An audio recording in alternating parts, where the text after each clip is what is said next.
हक़ मौजूद दोस्तों, जीअं अॼु मार्क्सी तइलीम मुताबिक़ ज़ाती मिल्कियत जी वसत जे बारे में पढ़ंदासीं। मार्क्सी तइलीम मुताबिक़ ज़ाती मिल्कियत जी वसत छा आहे ऐं छा कपड़ा, चश्मो, किताब, गाॾी वग़ैरह ज़ाती मिल्कियत में शुमार करे सघजनि थियूं?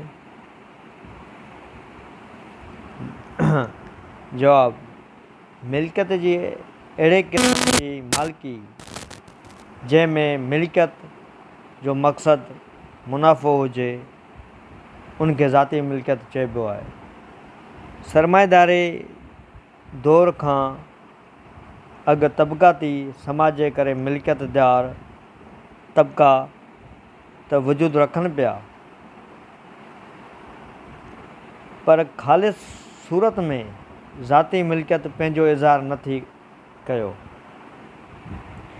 जेकॾहिं कंहिं माण्हू वटि मोबाइल फ़ोन, कपड़ा, किताब या मोटरसाइकिल, कार,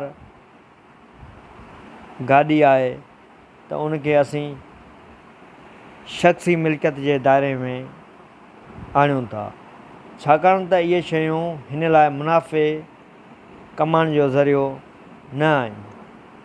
पर इहो ई साॻियूं मोबाइल फ़ोन ऐं कपड़ा हिकु दुकानदार वटि ज़ाती मिल्कियत में बदिलजी वञनि था, छाकाणि त दुकानदार जो मक़सदु मोबाइल फ़ोन जो इस्तेमालु न पर मुनाफ़ो आहे।